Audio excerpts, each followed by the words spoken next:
Hello, and welcome to our discussion on Post-Mortem, Russian and Chinese COVID-19 information operations.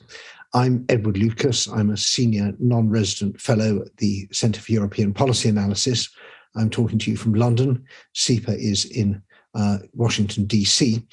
And we spent a lot of the last year looking at the way in which both the Chinese Communist Party and the Kremlin exploited the COVID pandemic for their own purposes, sowing fear, uncertainty, and doubt, decrying both the real and imaginary mistakes that had been made by the West on everything from lockdowns to vaccines, and also promoting their own agenda, particularly their own vaccines, and making as big a deal as they could of any kind of interventions they'd made in other countries. So there was a huge amount of material, and we produced an excellent, my humble opinion, report, which is on the SIPA website. And I'm really pleased to be able to bring together three people who are involved in this report in different ways to discuss both its conclusions and also look forward to what's happening now and what we can expect in the future. So my three colleagues here on the panel are Ben Dubow, who is the Democratic Resilience Fellow at SIPA, and he did a lot of the heavy lifting of the research on the research for the report. We have Olga Lautman, who is a really formidable expert in Russian disinformation operations. She's also a senior fellow at SIPA.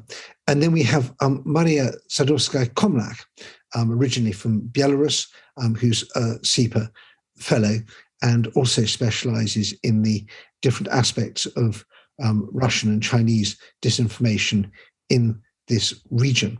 And I thought I'd start off just by going to each of the panelists and asking them what they are seeing happening right now, because although the COVID pandemic is sort of over, perhaps less so if you're in Shanghai and just emerging from lockdown.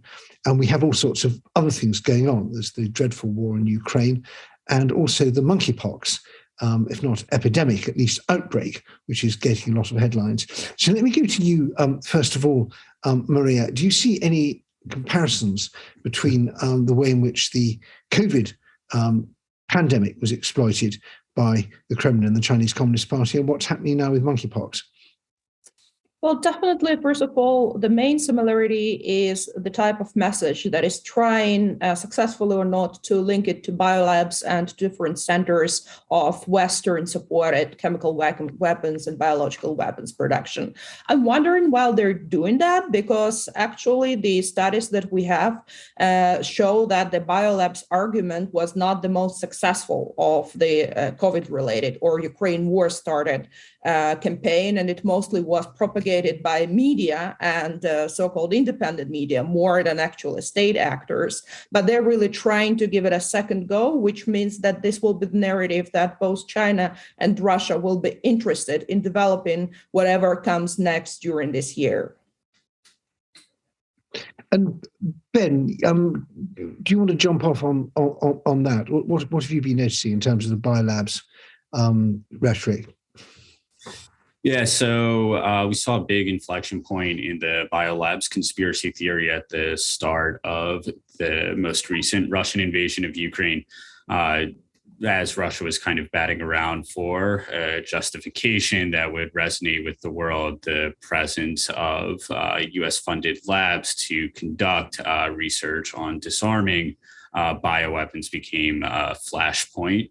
And there was a real effort to tie the biolabs in Ukraine, the alleged biolabs in Ukraine, both to COVID, playing off the Fort Detrick conspiracy, which was actually originally propagated by a Russian-related think tank in Canada, then picked up by the Chinese Ministry of Foreign Affairs, and alleged COVID actually started in the United States, tied to Russian conspiracy that the Skripal poisoning actually was a leak from a biolab in the UK, and kind of promoting this ongoing narrative that whenever anything goes wrong biologically in the world, it's tied to CIA or MI5.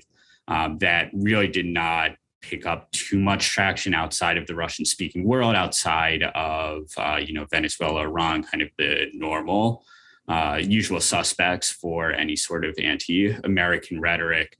So it really has more recently fallen flat as kind of the enormity of Russian actions in Ukraine overwhelm any conspiratorial justifications for those actions. Olga, that's a really interesting point. I think that the disastrous effects on Russian prestige of the war in Ukraine has made it much harder for them to get any of their other messages across. Is that your impression? Yes, definitely. I do see it, shifting. At the beginning of the war, there was so much overwhelming, evidence of Russia's atrocities in Ukraine coming out that Ukraine was, holding the narrative, showing the world what was happening. But now which is basically what Russia counts on because they play the long game, as you see the media coverage of Ukraine waning, you see Russian disinformation, picking up. And again, both with monkeypox, with the war, with now, trying to kind of cause a rift between Europe and US, saying this is a proxy war between US and Russia via Ukraine, and targeting specifically people in France, Germany, and Italy. So I have seen a lot. We even see coming out in mainstream media where people are now demanding that, Ukraine offer concessions, offer territory to stop the war, maybe seek neutrality status, despite, us seeing that Russia is burning cultural centers and trying to erase all Ukrainian history. So, and that's where I see it heading. And as far as monkeypox, they very, very quickly focused on monkeypox, like days after the first case. And immediately, not only did they begin the conspiracy that it was Ukrainians who released it, that it was biolabs, that it was the United States who released it, which is identical to what they did with COVID. But there was a conference in spring of 2021 with Bill Gates present, and Bill Gates they used for COVID purposes as well. They're priming him as, the next George Soros. And in this conference, they had a mock exercise of a bioweapons attack of monkeypox for May 15, 2022. And in it projected over several months that there will be, in this mock exercise, hundreds of thousands dead. I see a lot of this playing out in Russian social media and disinformation channels using this conference, Bill Gates and US, and, basically the same conspiracy as with COVID. Let me come back to you, Maryia, because there's a very interesting question here about how China and Russia are working together with Ukraine. And at the start of the Ukraine war, we really felt that China seemed slightly taken aback. They didn't quite know how to portray this, particularly when it wasn't over as quickly as it was supposed to be. Then we've seen the Chinese messaging focusing very much on this is the result of Western overconfidence, arrogance, NATO expansion, and so on. How do you see China now playing its cards in the Central European media space? Well, I would definitely encourage everyone to look at the analysis published by AMO in Czechia, the International Relations Association, and they have just published a brilliant analysis which shows that China really pushes two arguments. First, that Ukraine is totally dependable and cannot take sovereign decisions and is influenced by the West, but okay, that's predictable. But also that the European Union actually has lost its sovereignty, has lost any decision-making power, and is also steered by the US. And this is the message that goes across China Radio International in all local language versions quite powerfully. It doesn't say that EU is bad. It basically says, well, what's a pity such a nice union has been put into the dependency. Another thing that we've noticed as well in Central Europe that maybe reluctantly, but Chinese sources are picking up the narrative that had been promoted by Sputnik and Russia Today. While Sputnik and Russia Today are now banned in most of the places, they're picking up the same stories and and trying very clumsily, sometimes using very wrong terminology in local languages to basically spread this content over. So we can assume there is some type of editorial cooperation between them promoted by their governments. Well, I'm so glad you mentioned that AMO paper. It's called Backing Russia on Ukraine, China's Messaging in Central and Eastern Europe. And the lead editor is our friend Ivana Karaskova, with many other co-authors who'll be familiar, I think, to people watching this. And it's really excellent. It's an excellent piece. And it goes country by country with Bulgaria, Czechia, Estonia, Hungary, other countries looking at what's going on. But I think that this point about agency is really interesting. And I don't know whether Olga, you've noticed this as well. The idea that these countries aren't really countries, their leaders aren't really leaders. It's all behind the scenes. They're just puppets of the United States. And one only would have to scratch a little bit below the surface, and one would see the kind of clockwork mechanism controlled from Washington. But do you feel that there's a convergence here, that China is becoming more energetic in amplifying and recycling Russian narratives?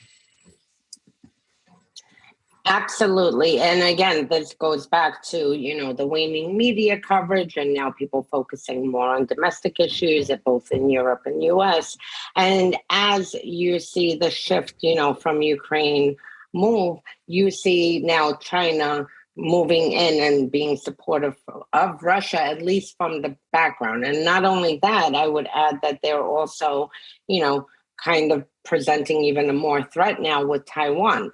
So they're definitely being more emboldened, with Taiwan, and at the same time, they've been supportive of Russia. You see a lot of disinformation being spread via Chinese, at least secondary media outlets, some state media outlets, and you see more of this. Basically, that, like you said, the West is responsible for this, and basically painting Russia as a victim who's left with nothing else to do except to enter Ukraine and to secure their own national security. But I always wonder how much of this really works.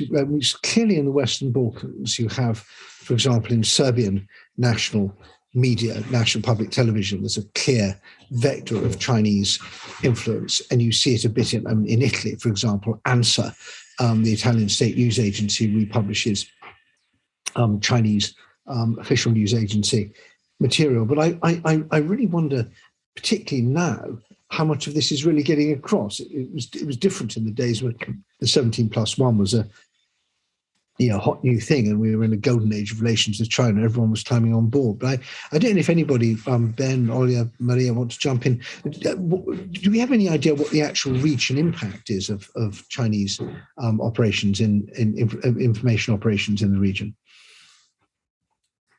Yeah, so just as a general rule, propaganda is only going to be as effective as how primed the audience is to accept that propaganda. So, you mentioned Serbia. In a place like Serbia, which has a very tortured history with NATO, they are very primed to believe any conspiracy of NATO. They're primed to believe that, small regions like Kosovo or Bosnia, that the rest of the world might think Serbia going in there is punching down, is really just symbolic of NATO, just an extension of this global hegemonic power. And therefore, they're really punching up when they go into Serbia, they go into Kosovo. By extension, it's very easy for them to empathize with Russian actions in Ukraine because of the parallels with what they've done. Actually, with SIBA, we're working on a project right now looking at Chinese influence operations throughout the formerly 17+1, now 16+1 countries. And within those countries, by and large, there are small political factions that have that ideology. Some of them come from the left and adopt this kind of Marxist Gramsci idea of cultural hegemony that they need to fight, and China, therefore, is fighting it. Some come from the right and have this idea of protecting tradition and the nation and global cultural homogenization is a big threat to that.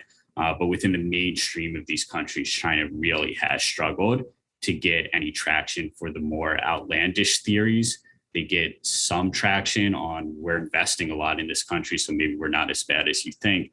But their real political goals, we found that they really have not gotten much traction. Yeah, and I'm sure that's true, and it's quite interesting if you look at the kind of volume of messaging that there's a really focus on Bulgaria, Romania, Czechia, Poland seem to be getting the bulk of the effort, and most of the other countries, I'm leaving aside the Western Balkans, which we discussed earlier, but of the EU countries, it's pretty selective. But I'm wondering what the if we go back to the sort of the broader question of the pandemic and how what the sort of jumping off points were from that.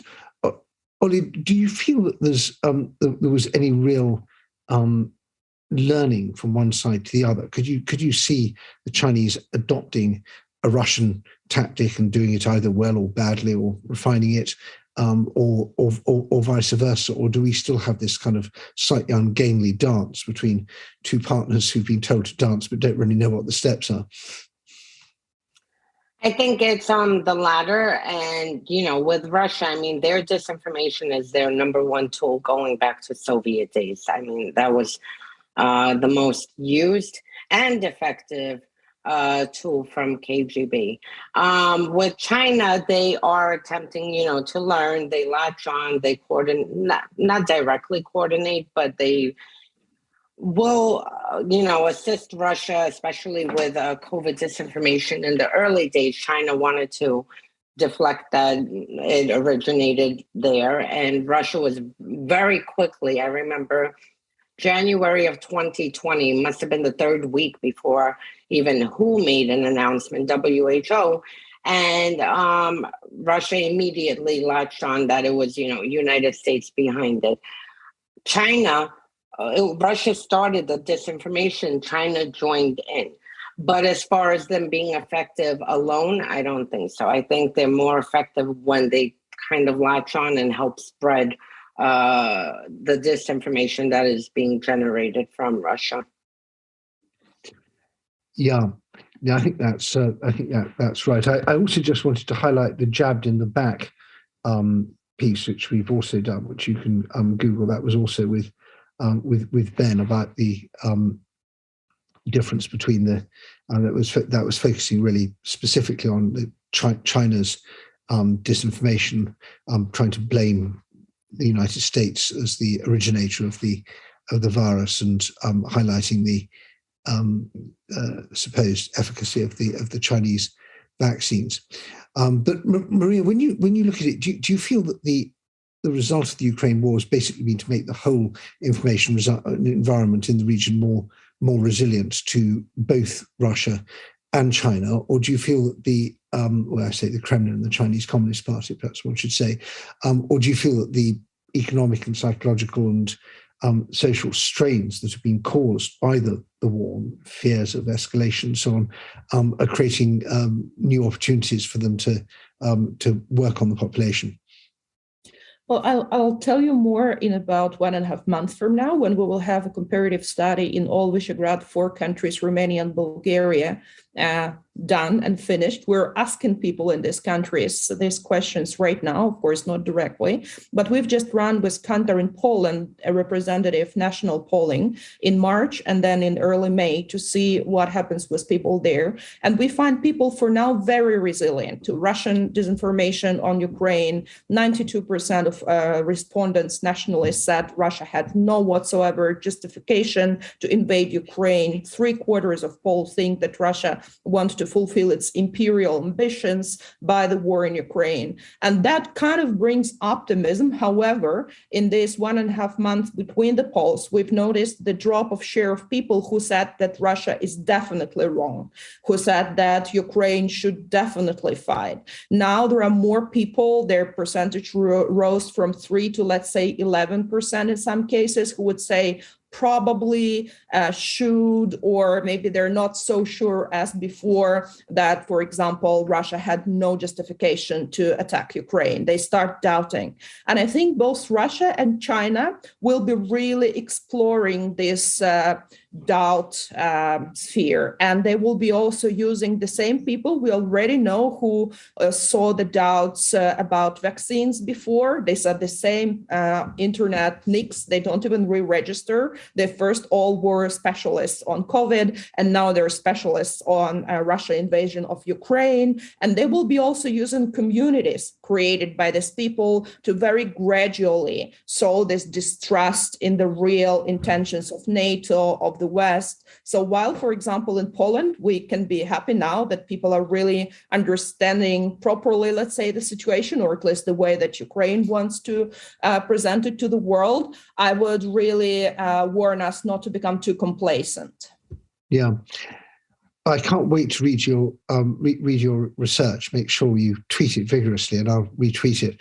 But one of the things I've been puzzled by, and I'd like, Ollie, I might come to you on this, is that we used to have this pretty clear division between Russia didn't really have an agenda. It was this fire hose of falsehood, criticize the West for being chaotic, hypocritical, but you had messaging that chimed with the left, with the right, with the greedy middle. It was just constant sort of destructive propaganda. There was no real single message, whereas China was very much focused on this idea that China's rise is inevitable, it's beneficial, don't get in the way, you'll get hurt. It was much clearer. And it seems to me that the fire hose of falsehood has swung a bit of a leak because of Ukraine, because now Russia has a very clear message to get across, which is Ukraine's run by Nazis, it's the West's fault for expanding NATO, Russia's fight is virtuous. And so they're having to focus their messaging a bit more. Do you think the fire hose of falsehood is a redundant metaphor? Do you think they'll get back to it? Olga. I think that Russia, started with a clearer message, but as you see the months going, you see Russia again shifting their message, because at the end of the day, they will put out, 17 different narratives, even if they're contradictory, just to make people question what the truth is. And, if it becomes so confusing, then you just basically throw up your hands and say, I don't know what it is, and kind of turn away. So whereas Russia started with Ukrainians or Nazis, you saw how over the months it's now shifted. You don't hear so much as Ukrainians being Nazis. Now it's, especially domestically, that they're fighting a war against NATO, against the United States. So, I think with Russia, they are very, very good at shifting messages. They're very good at putting different conspiracies. They're excellent at using different sides of the spectrum to push out their conspiracies. And with, for instance, the war in Ukraine, it was fascinating to watch that the far left was the one who was pushing their messaging out prior to Russia's, latest assault on Ukraine. They didn't go to the far right for that. They went to the far left because they wanted the CIA conspiracies and, everything that the far left generally repeats. Whereas with COVID, you saw Russia focusing more on the far right. So, and now you have still with Ukraine more of the focus on the far left. And now with monkeypox, you see the focus more on the far right and basically pushing the same COVID vaccine conspiracies. I actually saw one conspiracy that COVID vaccine has monkeypox in it because Bill Gates put it in. So I guess it joins the chips and everything else in there. Well, that makes sense. Absolutely. So Russia can adapt very quickly. Russia doesn't need to have rhyme or reason. They can, send several narratives at the same time. And their main thing is not as much to convince people. It's more just to make people put seeds of doubt and to just make people throw up their hands and say, I honestly don't know what it is. This is too complicated, and, look away. Good. Well, we're about halfway through. Time flies when you're having fun, doesn't it? I think we should probably now turn a bit more to the countermeasures. And we identified, in a way, the COVID pandemic, although it had a colossal cost in destruction of life and happiness and many of the things that we enjoyed in the pre-pandemic era, it did really put disinformation on the agenda. It went from being something that was a bit of a fringe thing, and it's kind of moon landings, 9/11 conspiracy theories, it's all kind of fringe stuff. And suddenly people realize this stuff costs lives. And if we want vaccinations to work, or if we want public health measures to work, we have to deal with this. And seeing Russia and Chinese involvement in that disinformation made people see that it's not just a question of domestic security, but it has a foreign dimension as well. So in a way, we should be grateful for that. Looking back at the measures we took, both at the time and going forward, I'm wondering what stands out as what worked and what didn't, and what lessons we should draw from that. Ben, let me come to you first. Do we have any thoughts on, as it were, the vaccination against disinformation?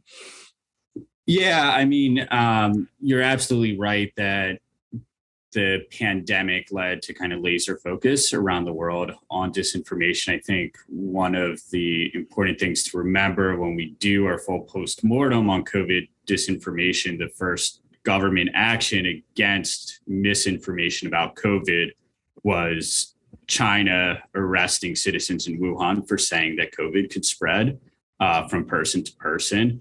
And as we were in a very kind of precarious spot as the science continuously developed, as a lot of our assumptions in March 2020 proved to be very different in April 2020, which is very healthy, very much part of the normal scientific process. But there certainly were a lot of examples of overreach there. You have this sample of Facebook taking down a Wall Street Journal editorial from the head of immunology at Johns Hopkins. I think what he claimed actually turned out to be incorrect, but just kind of the optics of that Facebook, Twitter, these really kind of untrusted social platforms were having huge control over what could and could not be part of the COVID response, did a lot to convince people that the authorities, that institutions can't be trusted, along with, kind of competing and sometimes contradictory messaging coming out of the CDC. And I think you wound up with a pretty large portion of the population thinking that disinformation is really just a buzzword for political speech that the speaker doesn't like. That all happened kind of simultaneously with, actual disinformation getting out there, making it much harder for us to have an effective response. So when we think about the postmortem, really taking a look at that overreach, at how kind of the term disinformation became widely distrusted, and how we can balance the need to have an open debate, to have open scientific discovery, with figuring out who actually is a bad actor, who actually is not coming in. Well intentions will be very important to make sure that both disinformation research is more widely trusted moving forward, and that we can have a more effective response. Thanks, Ben. I think that's a really important point, and I worry very much. It's a bit like the way fake news went from being a phrase to describe genuinely fake news that was just made up by people in Macedonia wanting to get clicks, through to being anything that the speaker doesn't like, that's been vaguely in the news media. And I think that we risk being a bit too complacent about this. A lot of people come out of the pandemic saying we don't feel we were told the truth, and we didn't feel we could discuss our views and fears freely, and that's a net loss in terms of public trust. But Maryia, what are your thoughts on this? Going back to, if you imagine that we're going back to 2020, what do we know now that we wish we'd known then about what works and what doesn't? I would have known to plan my travel better, but if we go back to our topic, well, first of all, you mentioned the fake news overuse, and indeed, for example, in my home country, the Belarusian state TV in prime time now airs the program which says it denounces the fakes, and it takes all the popular narrative supported by, let's say, Ukrainian government and tries to dissect them as fakes, trying to persuade people that they're actually being manipulated by Ukrainians. So this is happening as we speak and happening very cynically. But speaking about post-COVID, post-mortem, I think what it has shown is actually that it's not only enough to say that someone is wrong. We used to have some media outlets who would just publish 7 myths about vaccines and then add one sentence. This is all not true, which of course helped spread the message more than actually counteract it. And that was because they don't have enough capacity to do science journalism. They don't have editors, they don't have language skills, they don't have facilities. And it's always more difficult to tell the truth, or at least several sides of truths, than to just publish an outright lie. So my organization's take from that was actually that we need to build this resilience. We need to help journalists and scientists and fact checkers communicate with each other so that we're ready for the next science-related disinformation that will be spreading. Now, when the monkeypox claims are spreading, we feel much more prepared because we run a network of several dozens of such actors who are helping each other. But this is a much more global task. And if we do not fix the media coverage of that, then we will be still stuck to the he said, she said journalism, which will not bring any clarity to people who really need to understand how to take decisions that influence their lives. I'm very interested in this Belarusian channel, which I think has got deep roots. And if anyone watching this remembers the GDR, there was a thing called the Schwarze Kanal, which was a highlight of the week for anyone watching the GDR, presented by someone called Karl Edward von Schnitzler. And it was basically, it was before the term fake news was invented, but it would take Western coverage, particularly of the GDR, and then turn around and make out that all this was made up. Olga, your thoughts on preliminary thoughts on countermeasures. Maryja's talked about having better resource journalism and networking our resources, and Ben's warned against complacency. What about you? I actually have something positive to add. Disinformation, a lot of people never realize the dangerous implications of it. And we've seen the damage from disinformation with Russia's invasion into Ukraine in 2014, surrounding MH17, their atrocities in Syria. But no one ever realized how dangerous, their disinformation is. And like I said, it is one of their most important tools in their playbook. So I think with COVID, finally, both Europe and United States got on board and realized that disinformation is a real problem, and have, worked effortlessly to try to come up with measures to deal with it. Also, social media hasn't done nearly enough, but it was very interesting to see social media at least taking down the networks of bots and trolls who amplify the disinformation. And I think going forward, we really need to figure out how to get social media involved in this, especially when it's, it's one thing when it's freedom of speech, when it's people having a genuine discussion and they might not agree or they might have questions. But when you have a network of 50,000, bots spreading disinformation, these aren't people. And I think this is where we need to figure out how we can get social media partners to at least remove the accounts that are fake, and to kind of provide some kind of way where it's more transparent of who the accounts are, and have a verification process where it's a real person who is having this discussion, not some troll or bot sitting in St. Petersburg typing away. Well, let's spend a few minutes on this because it's very important looking at the role that the platforms play as enablers, and there's a kind of I think that paradox for some extent there. On the one hand, told, how dare you publish this disgusting stuff, and at the same time, don't you dare censor my free speech.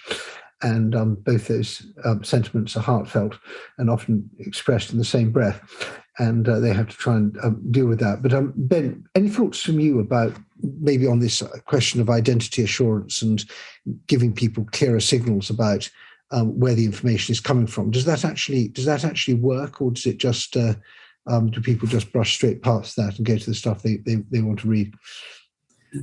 Yeah, I mean, so I don't think that there's any single solution to social network amplification of disinformation. Bots obviously play a huge role. Estimates range from anywhere to 15 to 25% of all activity across social networks are bots. A lot of times these are just spams. They're just promoting latest or snake oil medicine, not anything political. But they're also deployed pretty effectively for political ends, and they definitely are not trying to promote the most state responsible journalism. So identity verification, investing more in bot detection, which always kind of has this conflict with social networks who very much derive their value to the market from their growth. So it's very hard to get networks to, reduce their total users by 15, 20%. So that would certainly help. Also, at the end of the day, the way recommendations work, they still really do prioritize outrage above everything else. There's still a real focus on getting as many engagements as possible. And what spreads almost definitionally is going to be what appeals to the basest instincts of people. Twitter ran a few experiments of trying to appeal to people's kind of type 2 thinking, their conscious as opposed to subconscious, by saying, do you really want to share this? And that has proven very effective. Again, all these networks are really primed for growth, for as much engagement as possible. So you're really swimming pretty hard against the tide when you try to get them to kind of reposition their entire strategy and say, have less users, get rid of the fake ones, have less sharing and engagement, because the type is corrosive to productive conversation. Yes. I'm often thinking about that book, Thinking Fast and Slow by Kahneman, about how we the sort of information we digest slowly and actually think about it, and information we digest very quickly because it fits our preconceptions. We need to try and move people from the fast to the slow. And he's got a new book coming out, I think it's just out, called Noise, about all the sort of distractions that stop us concentrating. But Olga, if we had either the outgoing head of Facebook or indeed the founder, Mark Zuckerberg, or the new head of Twitter, Elon Musk, on this panel, what advice would you be giving them about how to clean things up and save democracy? I would definitely tell them, one, to remove all the bots and trolls, because they really have no reason or need to be on these social media platforms.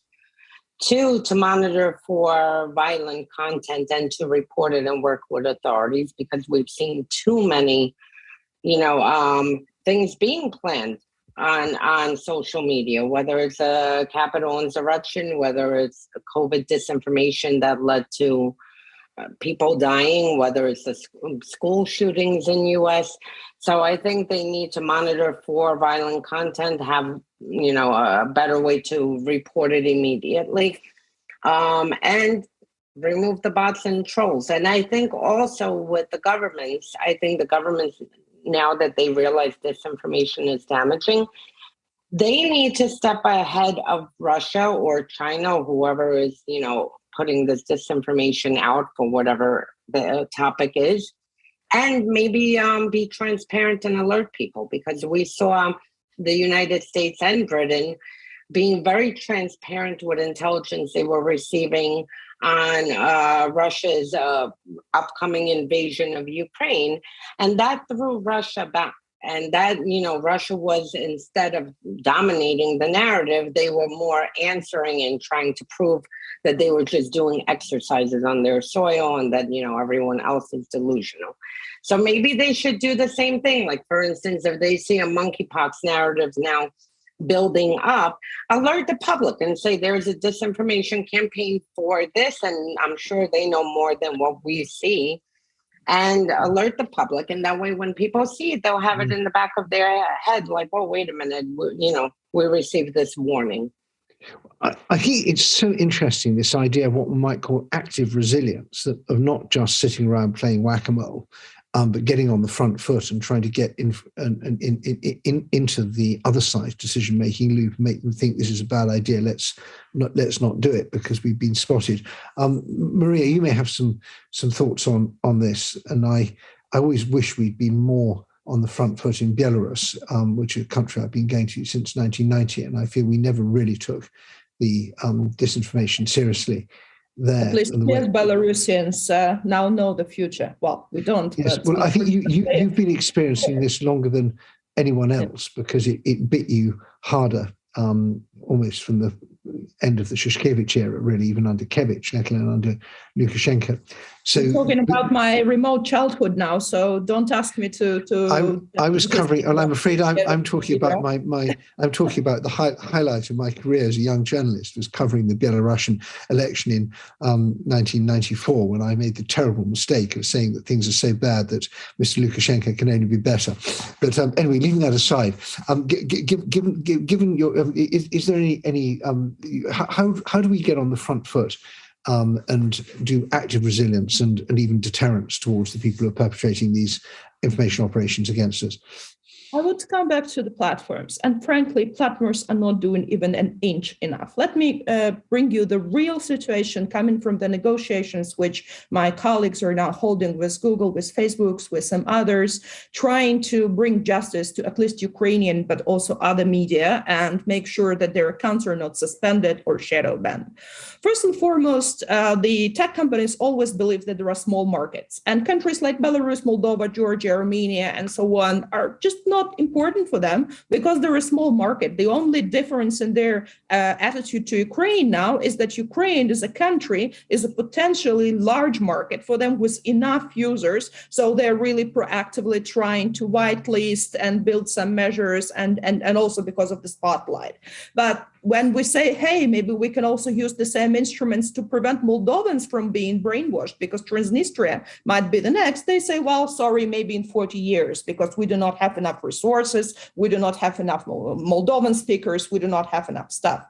Their second answer is always, instead of creating structures that could help them, let's say a press council that would help them to, for example, whitelist proper press, right, from these countries, let's say Global Forum for Media Development, they say, no, let's keep our dialogue and report to us every case individually, which of course takes a lot of time from everyone and creates unequal level playing conditions for those who know where to knock the door and where not. So the platforms could have piloted already, and there are already initiatives, a proper structural solutions to the situations where media outlets are just being banned because the trolls have more resources at their power. And thirdly, it's over-dependency on artificial intelligence, really. We were trying to promote on Facebook several stories that actually promoted fact-based narrative on COVID, on medical issues on Facebook. And the ads did not go through because the artificial intelligence just automatically believed we would be spreading disinformation. And these were respected outlets in different Central European countries. There were no basis whatsoever to reject this advertising. But we had to actually change the wording and not to let people know it's about Corona anymore, to actually get this information. So I'm sure that if the tech platforms really wanted, there would have been many very quick and not super expensive solutions to do that. Speaking of governments, I believe intelligence sharing makes sense only when people trust the government from which the intelligence comes. And if the UK or US intelligence services would be oversharing their data, then it would play actually the game of the Russians, who would say, hey, all the information campaigns in the West are steered by NATO. So I would urge some caution there. Yeah, I think it's absolutely right not to respond to Putinism by Putinizing our own system. And I don't want to be in a situation where some guy from counterintelligence is phoning up tech platforms or editors and telling them this bit's good and this bit's bad. But I really like that point you've made. If I could just paraphrase it, that instead of thinking so much about the regulatory and legal or legislative response to disinformation in the kind of state sphere, perhaps the most important point is to make sure these quasi-judicial regulatory things inside the platforms are working properly. Because I think the sort of the scandal of really honest, important figures being banned because of this mob rule. We've seen this again and again. Friends of ours like Anne-Marie Brady dealing with China being just bumped off Twitter because a lot of people have complained about her. So that's one weakness. And the second point, which is super important, is not allowing them to say, oh, it's a minority language, we don't do it. And there's a sort of extraordinary hegemonic privilege that in the English speaking world, you can take a screenshot, share it on Twitter, say, hang on, this is bad. And in the end, maybe something will actually happen. Try doing that in Armenian or even in Belarusian. And the hill you have to climb is so much higher. So I think that's a very good takeaway of holding the platforms to account for the rules they claim to have, but don't actually implement properly. Olga, do you see how do you see that balance? Is there anything on I think you're speaking to us from the United States, which is where you're protected by the First Amendment, which is obviously fantastic. Makes any discussion of any regulatory intervention that would curb speech becomes very political very quickly. But do you see there's any scope for regulatory intervention, or would you focus everything on making the platforms behave?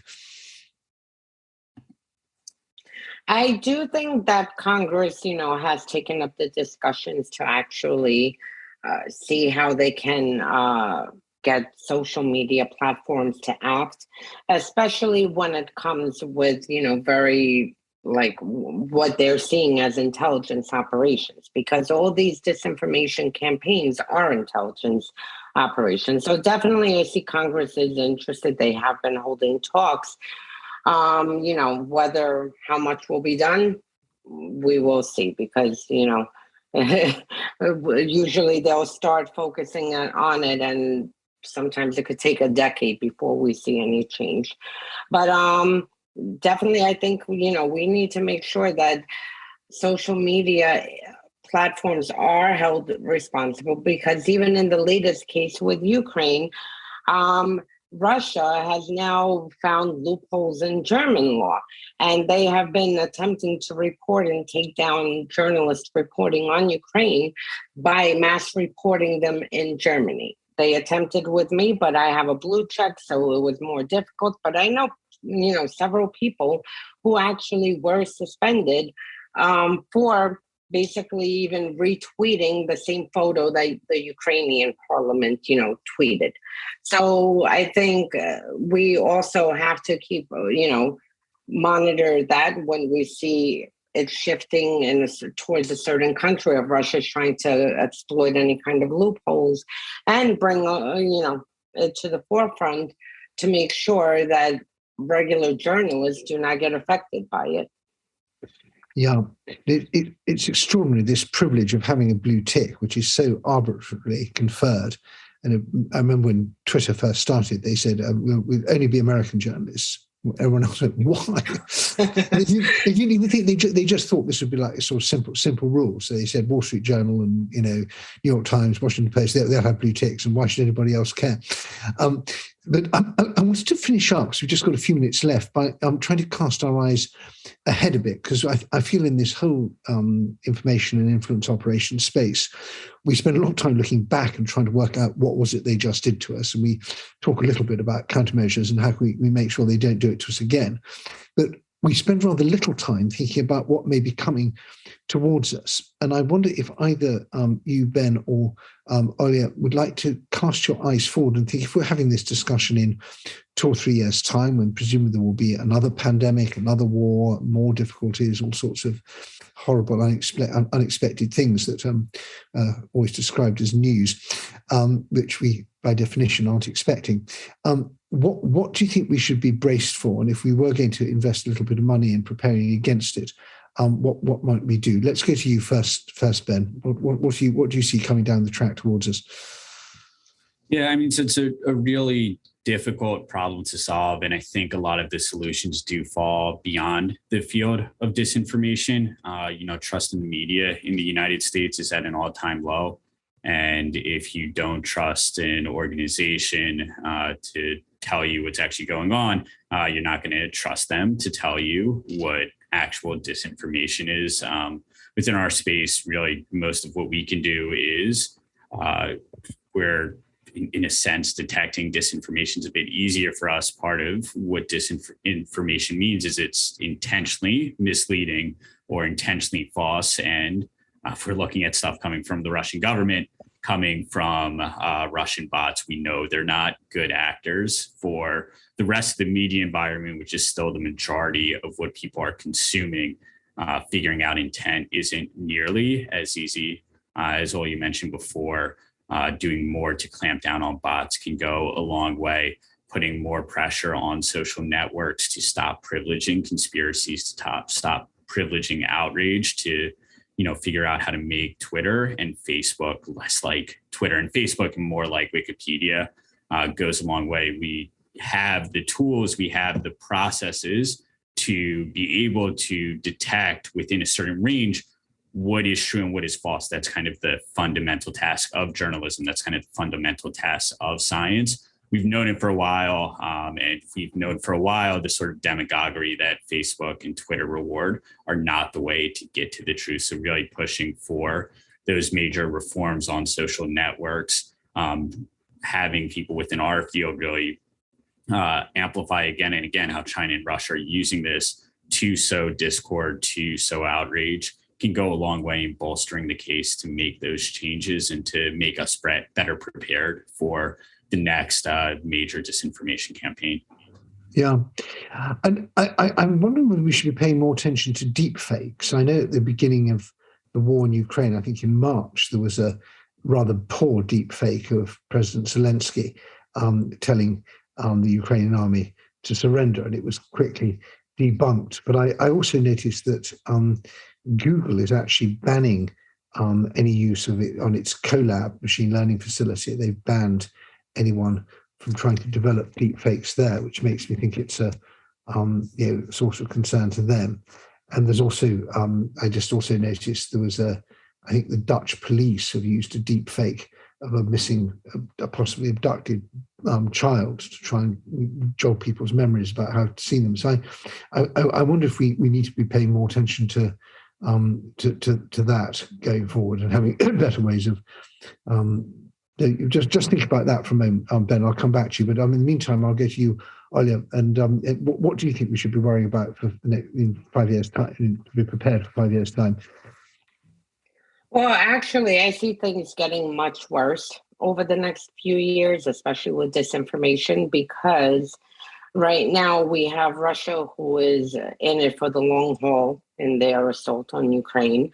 We also see them weaponizing food. We see them weaponizing energy, which will, create very, very difficult conditions domestically. And then with inflation and with, even in US right now, rising gas prices to the point I don't think Americans have ever seen this. I think these are very fertile grounds for disinformation to take place and, for people to kind of be given who they need to blame. So I see things getting a lot worse. I do think we need to put pressure on social media. I absolutely agree with Ben, because they are, the main tool that both Russia, China are using in order to implode our own countries and to subvert democracies around the globe. So I think it's a combination of that. I also think that we need to communicate more, have a more systemic way of communicating with each other. Because, for instance, right now, all the disinformation experts are working in small groups. Yeah. So I, for instance, see disinformation building on Ossetia. So I have people I know in Georgia to, alert them and tell them this is what's happening, and, this is where it's coming from, this is where it's heading, and I can monitor the Russian news and social media. But I think that there should be kind of more of a kind of international coalition monitoring group where we all, because for me, it looks like disinformation by Russia, but it could, be that in Georgia, they obviously know the better landscape of their political climate, and they can understand whether Russia's latching on or whether this was domestic, if Russia's latching on to domestic dispute or if Russia is behind it. So I think we should have some kind of a more organized, coalition of disinformation experts, journalists, government officials, so we can communicate in a much more clear time. Because most of the time, from what I've seen, watching this for over a decade, is that it's the same accounts, the same direction, and they will shift it, whether it be, they're focusing on 2016 elections. Now they shift over disinformation on COVID, and then, on energy prices, whatever it is, you see it's usually the same networks, and there's only several networks, and it stems from, depending who the target audience is, you'll know which agencies inside of Russia, for instance, or oligarchs are behind this. So I think this is where we should focus on kind of creating more of an international coalition. I'm sure that's absolutely, I think that networking our efforts is so important. We need to find new ways of information sharing and learning from each other's expertise. Ben, did you have a 1 minute on deepfakes? So are you as worried as I am, or do you think that's an exaggerated fear? Yeah, I mean, it's a very kind of engaging idea because it's so sci-fi, so like future dystopia. I do think you look at so the reason I'm not super worried about it is, Photoshop has been around forever, and free versions of Photoshop have been around forever. And doctored images, they're there, but they're not the major driver of disinformation. If you look back to 2016, the top fake news stories that top Facebook's charts of engagement, not only was it just plain text, it was really bad English. So if you're able to be successful in broken English, you can churn out 100 different variations of the same article to see what actually works in the same time that it takes to develop a convincing deep fake. So I don't think in the near term, the cost benefit analysis works to put a lot of efforts for disinformation purveyors into deep fakes. Yeah. Good. Thank you for that. I think the key takeaway from this is that information operations never happen in isolation, and they're always part of something else, and there may be some new elements to the information operation. But as Olga said earlier, if you've got the ability to weaponize hunger, to use flaws in financial markets, busting sanctions, all the cyber disruption, there's so many things that can be used, and information is just one element of that. And it happened last time that the virus was the sort of the new element, but there will be other new elements coming. And the key thing is we must always look at this in the round and reckon there are perpetrators, there are victims. What's happening in between is the story of the day. But what we need to think about is always what's the perpetrator trying to do, and why is this working with this particular victim? And if we can keep that in mind, we have a chance of avoiding the fate that the Kremlin and the Chinese Communist Party have in store for us. So it remains for me only now to thank our panelists. Maryia just had to jump off, but Lautman and Ben Dubow, thanks so much. It's great having such a team at SIPA. I also should thank Amelia Martin, Sarah Jane Gotsky, and Sarah Krajewski, who are invisibly behind the scenes, making sure we start and finish on time and everybody's visible and audible. And please stay tuned to SIPA for more research. We've got a lot more going on, both on Russia and China, compare, contrast. I was going to say divide and rule, but that's not our policy. We don't do that as a think tank. Compare and contrast, and also on the war in Ukraine and so many other things as well. So please stay tuned to SIPA. Everything's on our website. Thank you for your time, and goodbye from London.